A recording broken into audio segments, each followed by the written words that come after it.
지킬 자를 다 찾나니 같이요. 너희는 믿음을 굳건하게 하여 그를 대적하라.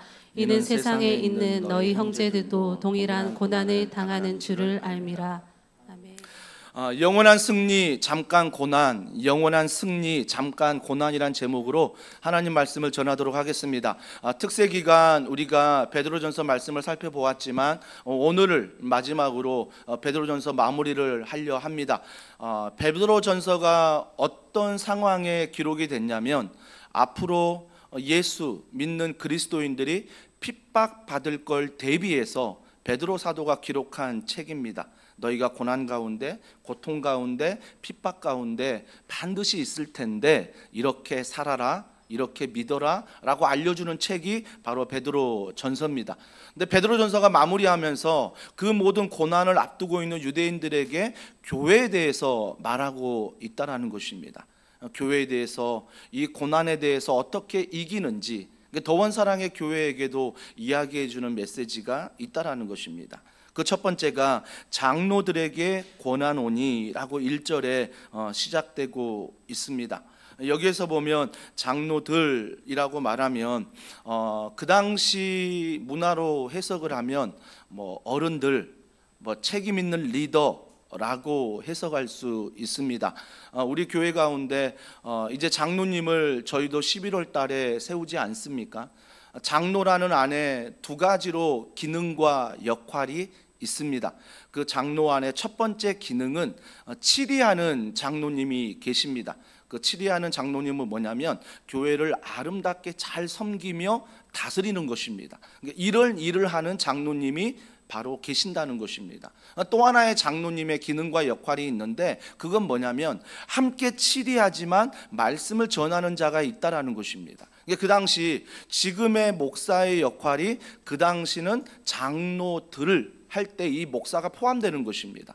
그래서 교회 장로님 하면 치리하시는 분들, 다스리는 분들, 또 한 가지는 말씀을 전하는 분들, 기능과 역할이 다르게 있는 거구나 라고 여러분이 생각하시면 좋겠습니다. 그 대신 우리가 반드시 기억할 때 장로님 하면 반드시 연장자, 책임 있는 리더, 어른들을 이야기하고 있다라는 것입니다. 고난에 대해서 베드로 사도가 먼저 말하면서 장로들에게 말하는 것은 교회의 책임 있는 리더에게, 교회의 어른들에게, 교회 연장자에게 이야기하고 있다라는 것입니다. 그러면서 장로님에 대해서 이렇게 말합니다. 디모데전서 5장 17절입니다. 다 같이 읽습니다. 시작. 잘 다스리는 장로들은 배나 존경할 자로 알되 말씀과 가르침에 수고하는 이들에게는 더욱 그리할 것이니라. 이러한 기능과 역할이 있다라고 제가 말씀드렸지요. 디도서 2장 1절과 3절은 이렇게 말합니다. 같이 읽습니다. 오직 너는 바른 교훈에 합당한 것을 말하여 늙은 남자로는 절제하며 경건하며 신중하며 믿음과 사랑과 인내함에 온전하게 하고 늙은 여자로는 이와 같이 행실이 거룩하며 모함하지 말며 많은 술의 종이 되지 아니하며 선한 것을 가르치는 자들이 되고. 유독 또 마음에 거슬리는 단어가 늙은, 이 단어에 집중하면 안 됩니다. 이 늙은은 교회 책임 있는 리더를 말씀하는 것입니다. 교회 책임 있는 리더들을 이야기하는 것이니까 거기에 거부감이 없으면 좋겠습니다. 이런 말씀들을 우리가 교회 장로들이 해야 된다, 책임 있는 리더들이 해야 된다라고 성경은 이야기하고 있습니다. 그러면서 그들에게 가르치는 건 오늘 본문 2절에 나오지요. 너희 중에 있는 하나님의 양 무리를 치되. 그러니까 교회 책임 있는 리더들이 젊은 성도들을 잘 양육해라, 잘 가르쳐라 라고 말하는 것입니다. 이건 주님이 말씀하신 명령입니다. 그러면서 어떻게 가르쳐야 돼요? 억지로 하지 말라. 억지로 하지 말라. 하나님의 뜻을 따라 자원함으로 하며 더러운 이득을 위하여 하지 말고 기꺼이 하며, 3절에 맡은 자들에게 주장하는 자세를 하지 말고 양무리에 본이 되라 라고 말씀하고 있습니다. 왜 이렇게 우리가 교회 안에서 책임 있는 리더가 이런 자세로 섬겨야 되냐면 4절에 나오잖아요.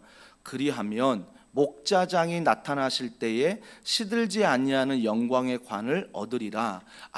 우리가 교회 책임 있는 리더지만 우리가 또 목자장이 있다라는 것입니다. 그분이 바로 예수 그리스도시요. 그분이 예수 그리스도가 그러면 이런 자세로 너희들이 책임지는 리더들이 잘 감당하면 영광의 관을 얻으리라. 영광의 관을 얻으리라 라고 말씀하고 있습니다. 사랑하는 성도 여러분, 목사에 관련된 책이 참 많이 나오는데 그 중에 최근에 나온 책 중에 그 내용이 참 마음에 거슬리는 책 제목이 있었는데 목사는 개같이 일해야 된다, 뭐 이런 식의 책이 있었습니다. 그걸 보면서 아니 목사를 개에 비유하나? 라고 해서 좀 의아했던 책이었습니다. 근데 그 책을 이렇게 대하면서 어떤 뜻의 의미였냐면 그 당시 양을 치는 목자가 있지 않았습니까? 양을 치는 목자가 있는데 그 목자를 돕는 동물이 있었습니다. 그게 개예요. 개. 뭐 전문 용어를 잘 모르겠는데 하여튼 그 개가 목자를 도와 함께 양을 치는 것입니다. 이게 우리의 목자장은 예수 그리스도니 나는 어떤 역할을 해야 되는 거죠? 개의 역할을 잘 해야 되는 것입니다. 그래서 목자장이신 그분이 양들을 잘 가르칠 때 그 방향 안에서 그 양들이 잘 갈 수 있도록 도와주는 게 바로 오늘 1절에 말하는 장로들아 라고 말하는 것입니다. 목사에게도 말씀하지만 책임 있는 리더들에게 그렇게 오늘 말씀해 주고 있다라는 것입니다. 이 전제 안에서 목자장이신 그분이 하는 목회, 그분이 하는 삶 잘 따라가라, 잘 따라가라 이렇게 말씀하시는 거죠. 그러면서 2절에 뭐라고 말했습니까? 양무리를 치되 억지로 하지 말고 하나님의 뜻을 따라하며 더러운 이득을 취하지 말라. 뭐 앞에 나오는 것들은 다 아니까 더러운 이득을 위하여 하지 말라라고 성경은 이야기를 하고 있습니다. 이 더러운 이득이 무엇일까 생각해 보면 내 자신의 이익을 위해서 하지 말라라는 거죠. 그러니까 내가 교회 책임 있는 리더인데 이 책임 있는 리더로서 목자장이 하시는 일을 내가 함께 동역하는 게 아니라 내가 그냥 책임 있는 리더로서 내가 인정받고 내가 인기 있고 내가 인정받는 그러한 모습으로 사역하지 말라라는 것입니다. 그러니까 성도들이 신앙생활하면서 순장님을 존경하지만 정말 따라가야 될 대상은 순장님이 아니라 예수님이 되도록 가르치라는 것입니다. 한 교회 담임 목사가 목회하면서 정말 많은 성도들이 존경할 수 있습니다. 하지만 존중할 수 있습니다. 하지만 그들이 삶의 방향을 정하고 따라가는 모델이 목사가 되면 안 된다는 것입니다. 예수님이 되게끔 하라는 것입니다. 그러니까 철저히 신앙생활하면서 우리가 다락방 안에서 제자훈련을 통하여 또 임직자 훈련을 통하여 우리 교회에서 모이는 모든 모임을 통하여 책임 있는 리더들은 반드시 기억할 것은 나에게 목자장이 계시지. 나는 목자장을 잘 따라갈 수 있도록 동역하는 장로야. 그래서 그 목자를 잘 따라갈 수 있도록 성도들을 돕는 역할, 이걸 잘하면 된다는 것입니다. 잘하면 된다라는 거죠. 거기에 내 이익이, 거기에 내 이윤이 당기면 안 된다라는 것입니다. 안 된다라는 거죠. 그러면서 좀 우리가 목자당이신 예수 그리스도 닮아가면 좋겠어요. 그분이 마태복음 8장 20절에 이렇게 말합니다. 같이 읽습니다. 시작. 예수께서 이르시되 여우도 굴이 있고 공중에 새도 거처가 있으되 인자는 머리 둘 곳이 없다 하시더라. 여러분, 주님이 이 땅에 오셔서 어떻게 살으셨는데 주님의 경제관을 얘기하고 있습니다. 주님의 경제관이 뭡니까? 머리 둘 곳도 없다. 여우도 굴이 있고 공중에서도 거처가 있으되 인자는 머리 둘 곳이 없다 하시더라 라고 살아가는 것입니다. 예수님은 다른 것이 우선순위가 아니라 늘 하나님이 목자가 되시어 그 하나님의 사명 안에서 걸어감에 있어서 다른 것을 내 마음에 두지 않았다라고 예수님은 말씀하고 있는 것입니다. 이게 예수님의 경제관이에요. 경제관. 그러면서 고린도후서 6장 9절에 그 예수 그리스도가 어떻게 모범을 보이셨습니까? 다 같이 읽습니다. 시작. 무명한 자 같으나 유명한 자요, 죽은 자 같으나 보라 우리가 살아있고 징계를 받은 자 같으나 죽임을 당하지 아니하고. 무명한 자 같으나 유명한 자가 되었다. 정말 예수님이 그렇게 사시지 않았습니까? 오병이어 기적을 베푼 다음에 그 기적을 맛본 무리들이요 예수님을 쫓아왔습니다. 예수님을 쫓아와서 그에게 뭐라고 말했습니까? 우리의 왕이 되어 주십시오. 우리의 주인이 되어 주십시오 라고 그들이 예수님에게 부탁하지 않았습니까? 그들이 말하는 왕이 무엇입니까? 그들이 말하는 주인이 무엇입니까? 물질입니다. 우리에게 오병이어를 통해서 이렇게 먹을 것을 주신 그분이 나의 왕이십니다. 그분이 나의 주인이십니다. 내 필요만을 철저히 채워주신 분이 왕이지 내 필요를 채워주지 않는 분은 왕이 아닙니다라고 고백하면서 예수님이 그 필요를 채워주니 나의 왕이 되어달라고 이야기를 하고 있습니다. 근데 그 무리는 어때요? 그러다가 누군가가 또 다른 내 필요를 채워주면 주인을 바꾸는 것입니다. 그러니까 철저히 내 필요지요, 내 인정이죠. 그것만을 채워주는 사람이 나의 왕이 되어야 된다. 예수님께 쫓아오지 않았습니까? 그때 예수님이 어떻게 하셨습니까? 예수님이 피하셨습니다. 예수님 피하셨습니다. 배 타고 오히려 다른 동네로 가셨습니다. 그들과 함께 하지 않았다라는 것입니다. 여러분, 철저히 주님은 자신의 이익과 자신의 이윤을 위해서 이 땅 가운데 살아가지 않았다라는 것입니다. 유명해지기 위해서가 아니라 무명한 자로 살아갔다라는 것입니다. 여러분, 무명한 자로 살아가는데 무명한 자의 동기가 중요하지요. 하나님의 영광을 위하여 나는 무명하겠다. 하나님의 영광을 위하여 내 이득, 내 이윤 챙기지 않겠다라고 말하는 것입니다. 우리가 잘 아는 찬양, 성도의 노래라는 찬양이 있지 않습니까? 그 성도의 노래가 고린도후서 6장 이 말씀을 통해서 이렇게 짓지 않았습니까? 만들었던 곡입니다. 가사는 이렇습니다. 환난, 가난, 고난, 수고로움 속에도 성도는 그 믿음을 지켰네.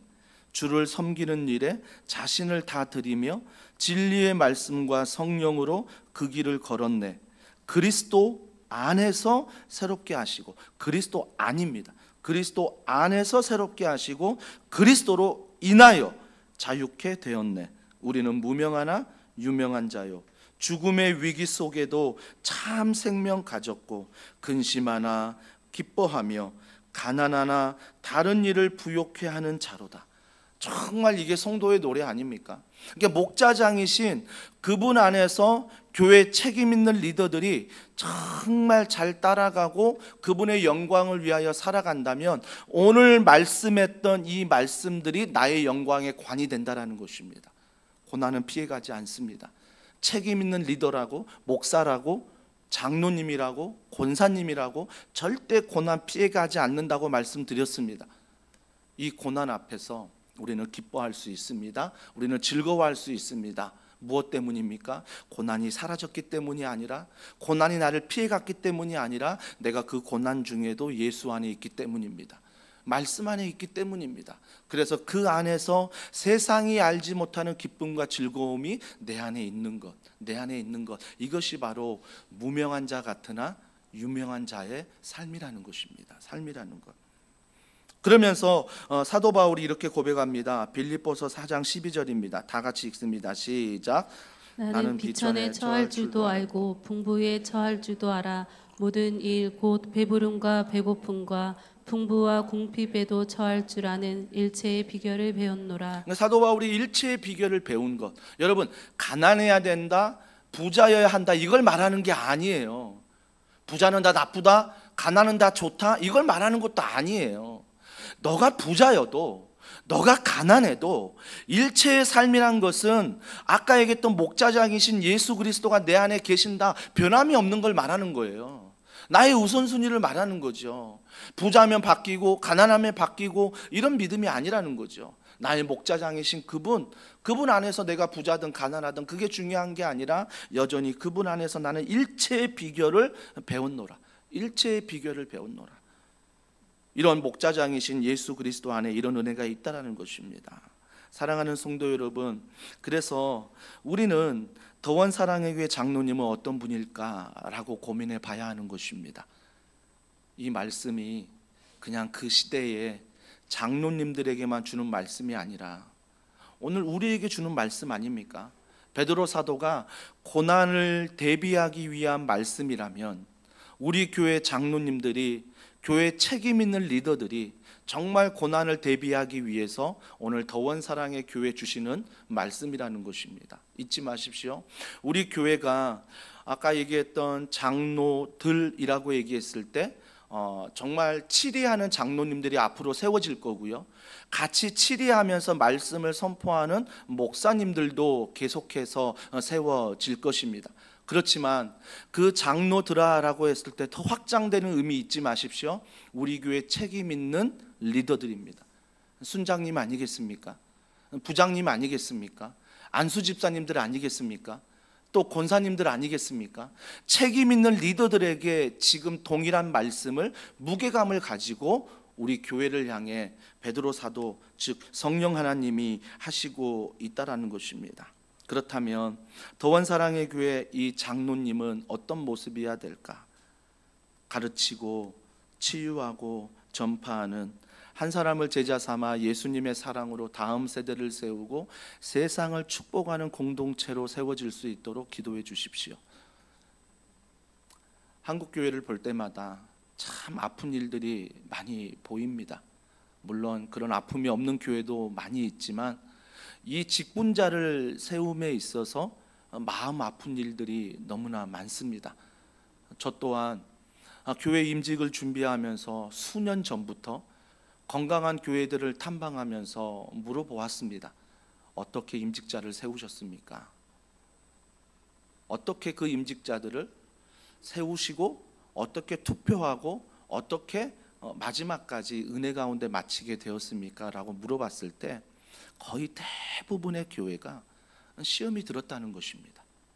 시험이 들었다는 거예요.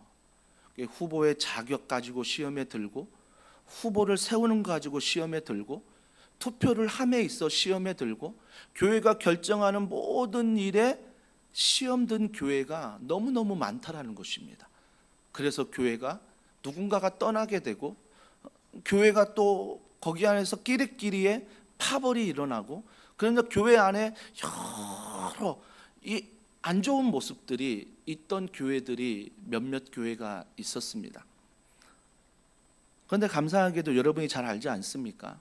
우리 교회 안에서 임직을 준비하면서 이 임직에 대해서 큰 목소리 한 번도 나지 않았습니다. 심지어 우리 장로님들 이제 투표해서 다 당선이 되시고 11월 11일이면 이제 장로님으로 우리 교회 7위하는 장로님으로 세워지시는데 이분들이 제가 몇 번 언급했지 않습니까? 그 사전에 함께 모여서 임직을 준비할 때 내가 후보가 되지 않아도 괜찮다. 오히려 뭐라고 말씀하셨냐면, 오히려 그 장로님 중에도 연장자, 이 연장자 되신 몇 분께서 우리는 후보로 안 나가도 교회가 젊으니 오히려 젊은 사람들이 장로님으로 세워지는 게 더 맞다, 더 맞다. 그래서 젊은 분들을 빨리 훈련해서 이 젊은 교회에서 장로님들이 세워질 수 있도록 좀 빨리 해주면 좋겠다 라고 말할 정도로 장로님들이 이 일에 대해서 내가 하겠다, 내가 이 일을 통해 이윤을 얻겠다, 인기를 얻겠다, 이익을 보겠다, 이런 장로님들이 한 분도 안 계셨습니다. 한 분도 안 계셨어요. 내가 돼야 되고 저 사람은 안 돼야 된다, 이런 경우도 한 번도 없었습니다. 정말 감사한 일이죠.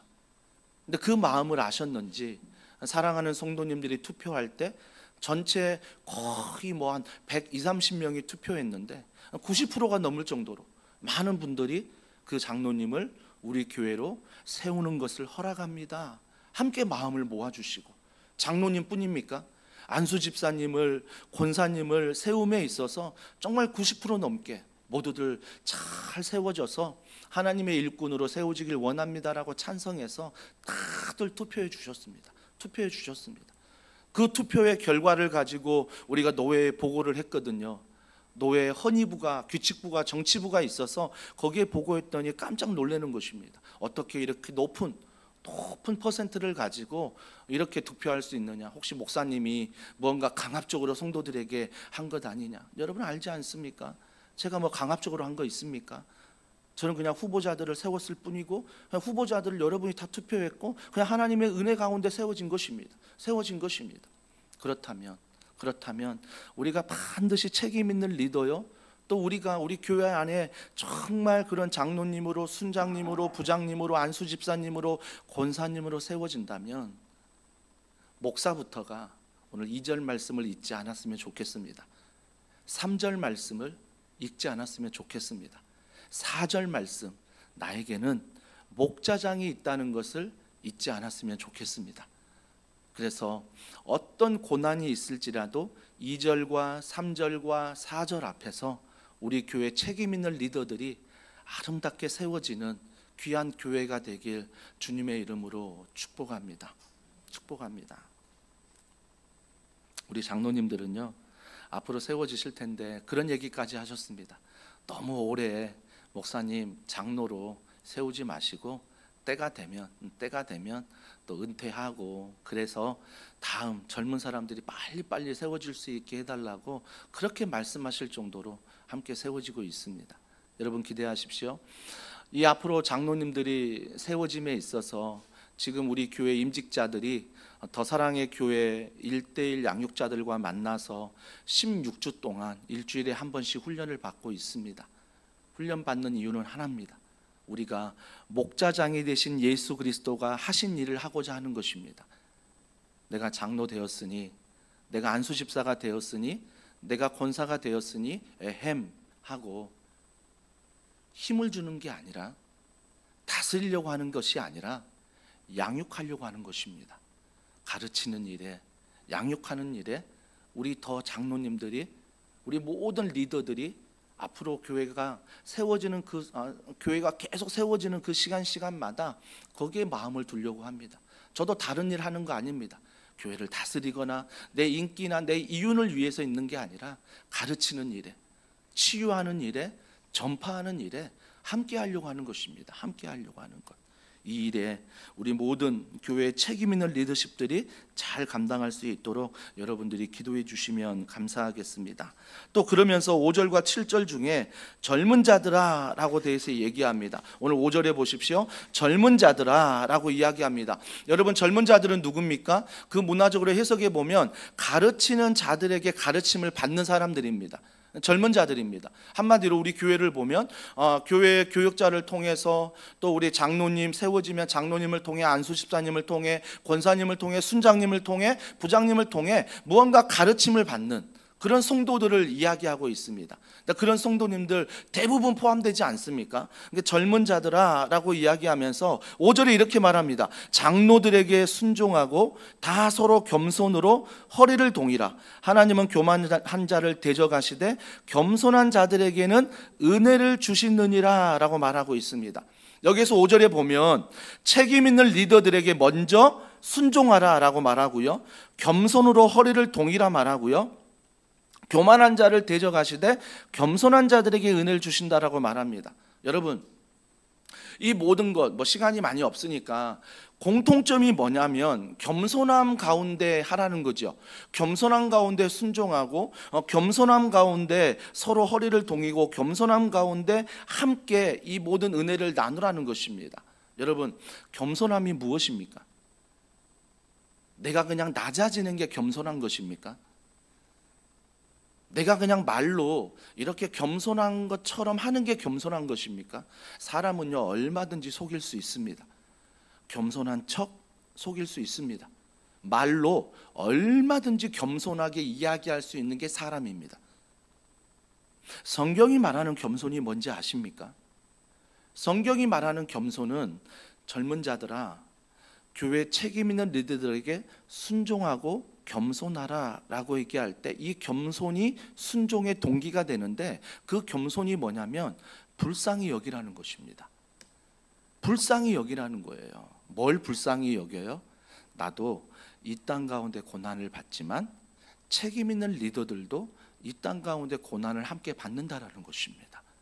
그렇기 때문에 젊은 자들이 장로님이 왜 그래? 순장님이 왜 그래? 목사님이 왜 그래? 무언가 판단하거나, 무언가 평가하거나, 무언가 수군거리거나, 무언가 비판하기 전에 정말 젊은 자들이 먼저 알아야 될 건 무엇입니까? 책임 있는 리더들도 실수할 수 있구나, 넘어질 수 있구나, 나와 똑같은 죄인이구나, 이 마음을 가지고 함께 순종하고 함께 겸손으로 허리를 동이며 걸어가라는 것입니다. 걸어가라는 거죠. 여러분,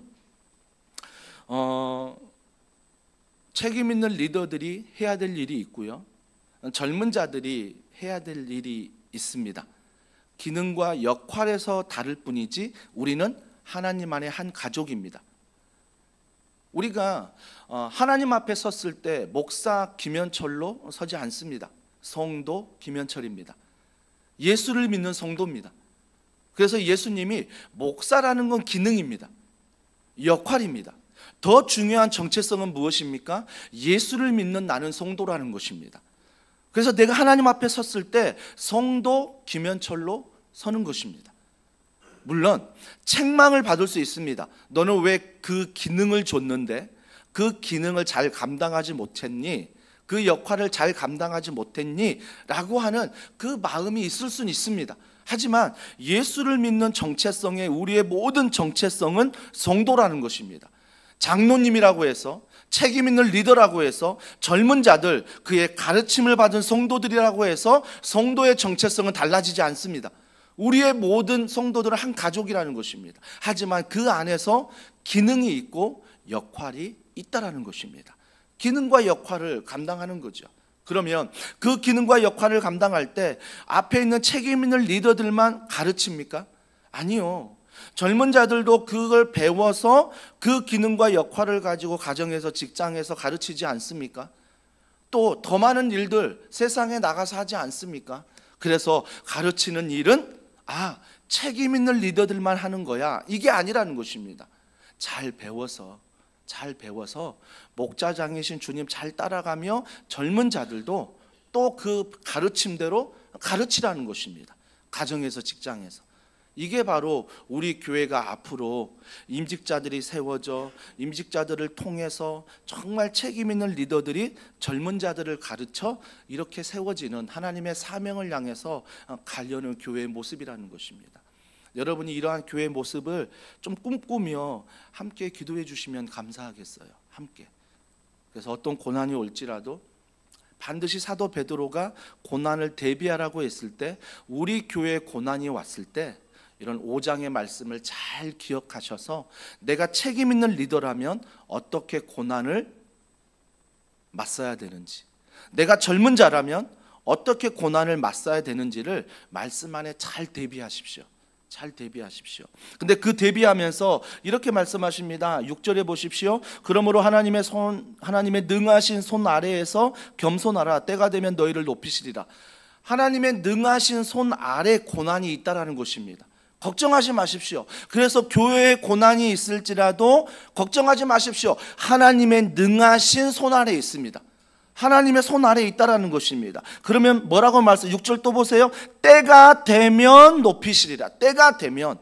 걱정하지 마. 지금은 교회에 고난이 있는 것 같지? 하나님의 능하신 손, 때가 되면 내가 높이시리라 라고 말씀하십니다. 우리가 종종 신앙생활하면서 이런 질문들 참 많이 하죠. 하나님이 나를 사랑하신다는데, 하나님이 우리 교회를 사랑하신다는데, 우리 가정을, 직장을, 아니 이 나라를, 이 민족을 사랑하신다는데 왜 조금 전 기도했던 것처럼 모로코에 그런 일이 있고 리비아에 왜 그런 일이 있습니까? 하나님은 사랑이시라는데, 하나님은 나를 사랑한다는데 왜 그런 일이 나에게 있습니까? 여러분, 이 질문은요 고대부터 지금까지 하는 질문들입니다. 하나님은 사랑이시라는데 왜 이런 일이? 하나님은 사랑이시라는데 왜 나에게 이런 일이? 개인적인 일도 그렇고 공동체의 일도, 나라의 일도 다 마찬가지라는 것입니다. 여러분, 그 일에 대해서 설명할 수 있는 분이 있습니까? 하나님이 왜 날 사랑하는데 이런 고난을 주십니까? 거기에 대해서 우리가 대답하는 거, 그래 연단하려고 하는 거야, 하나님의 때가 있어 그러는 거야. 물론 그것들을 내가 알매도 불구하고 여전히 그 질문들이 떠나지 않는다라는 것입니다. 나를 연단하고 훈련하고 강하게 하기 위해서, 우리 교회를 더 단단하게 해서 주님 닮아갈 수 있도록 만들기 위해서, 그 모로코의 리비아의 많은 생명을 구원하기 위해서 하나님이 이런 일을 하신 것이다 라고 믿음은 있지만 여전히 퀘션 마크가 떠나지 않는 것입니다. 그래도 왜 이런 고난을 주실까? 여러분, 우리가 정말 많은 성도들이 대답할 수 없는 질문이지만 우리가 반드시 믿음으로 대답할 수 있는 한 가지가 무엇입니까? 그런 고난이 있다고 해서 하나님이 우리를 사랑하지 않는 게 아니라는 것입니다. 여전히 그 고난 가운데 하나님 우리를 사랑하십니다. 여전히 그 아픔 가운데 하나님이 우리를 사랑하신다라는 것입니다. 여전히 하나님은 사랑이시기 때문에 그 사랑 안에서 우리를 돌보고 있다라는 것입니다. 그게 바로 하나님의 전능하신 손이요, 하나님이 때가 되면 높이신다는 그 사랑 안에서 우리는 걸어가는 것입니다. 걸어가는 거죠. 걸어가는 것. 사랑하는 성도 여러분, 그래서 우리는 하나님의 전능하신 손 안에 있다는 것을 믿는 것입니다. 하나님이 나를 사랑하시기 때문에, 하나님이 나를 사랑하시기 때문에.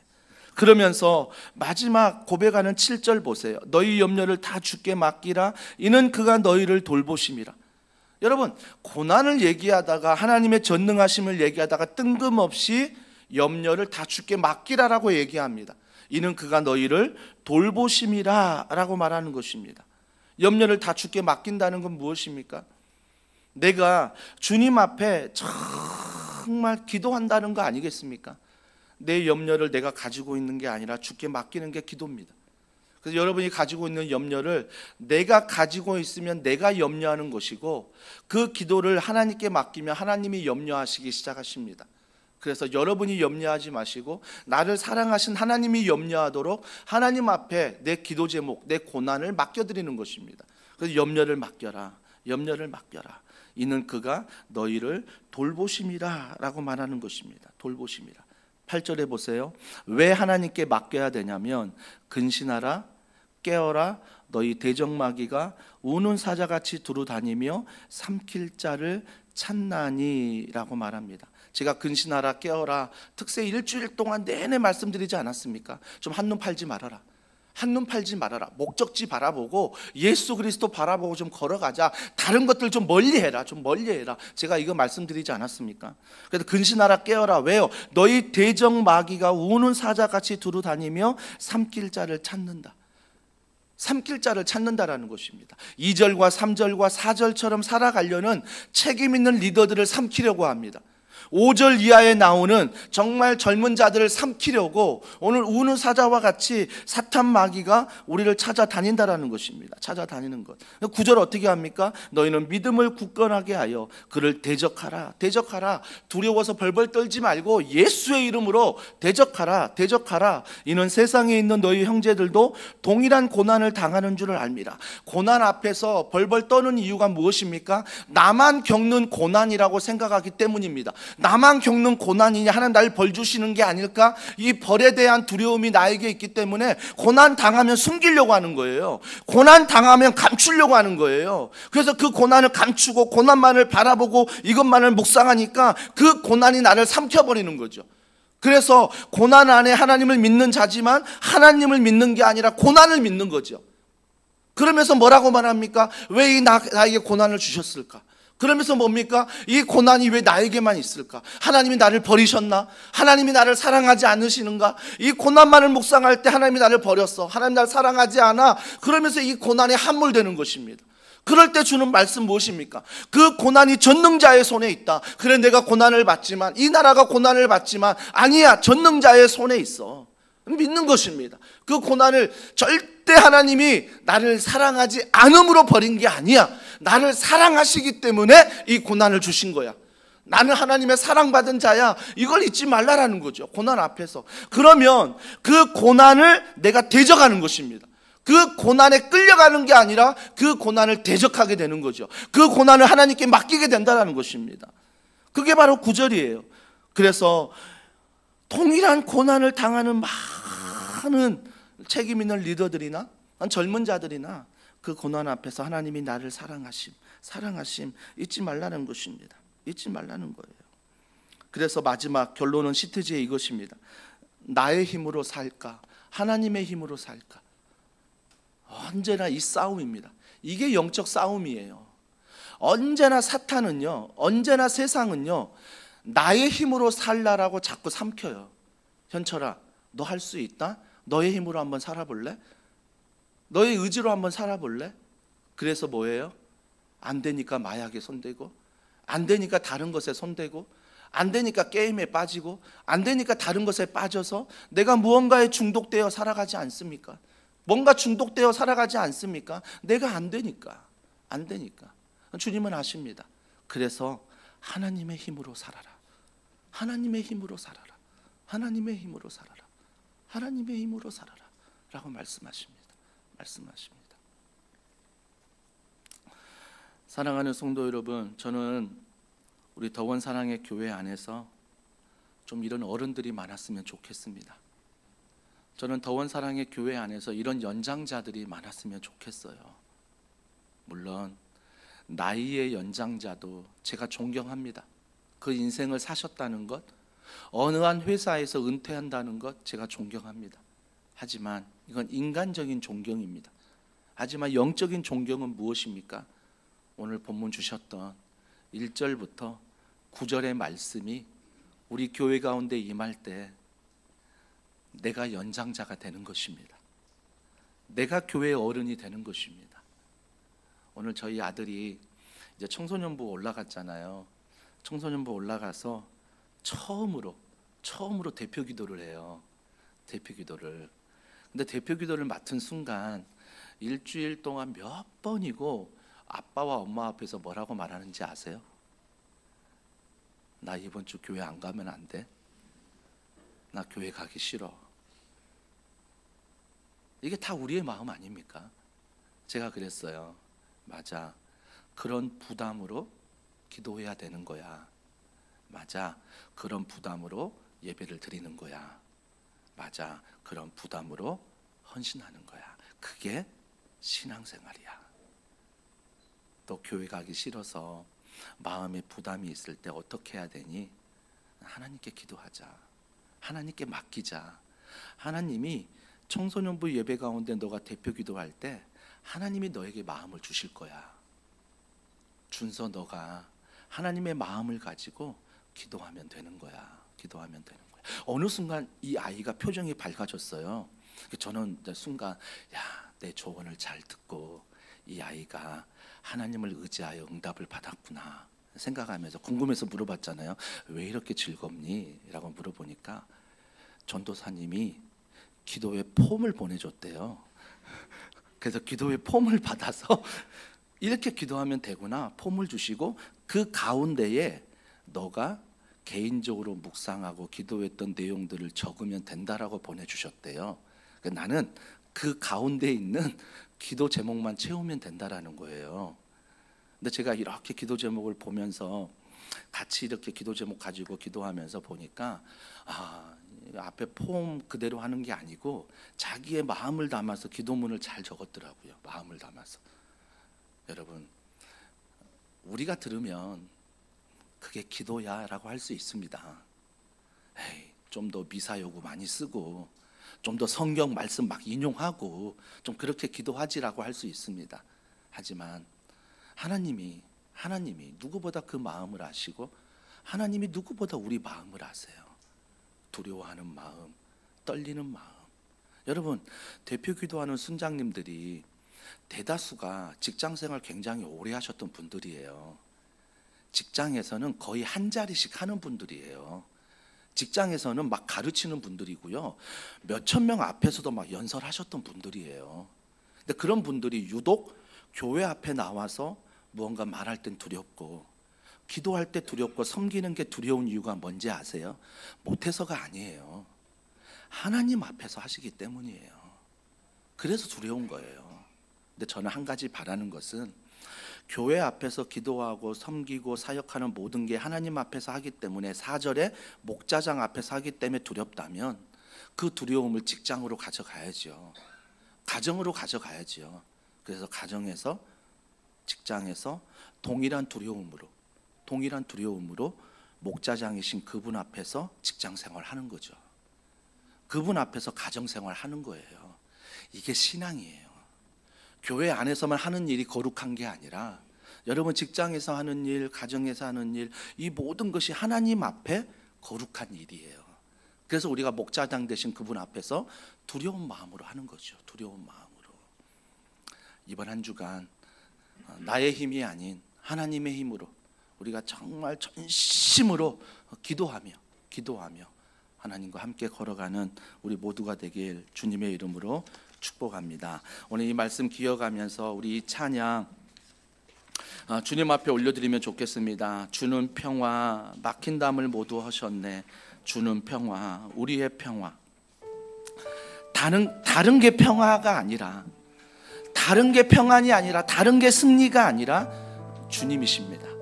이 고백을 담아서 우리 함께 찬양합니다.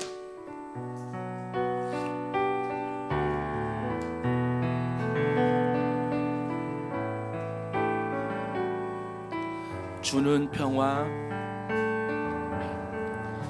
주는 평화, 막힌 담을 모두 허셨네. 주는 평화, 주는 평화, 우리의 평화. 주는 평화, 주는 평화, 막힌 담을 모두 허셨네. 주는 평화, 우리의 평화. 염려 다 맡기라, 염려 다 맡기라. 주가 돌보시니 주는 평화, 우리의 평화. 염려 다 맡기라. 주가 돌보시니 주는 평화, 우리의 주님이 우리에게 말씀하십니다. 평안을 너에게 주노라. 평안을 너에게 주노라. 어떤 평안입니까? 세상이 줄 수 없는, 세상이 알 수도 없는 평안, 평안,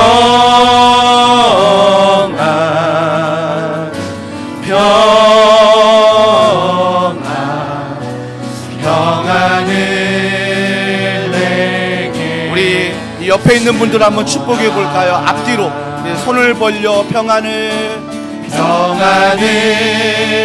너에게 주노라. 우리 멀리 있는 분들도 평안을 주시기 바랍니다. 세상이 줄 수, 이번 한 주간 이 평안이 가득하길 원합니다. 내 마음에 손을 올리시고, 세상이 알 수도 없는 평안, 아멘.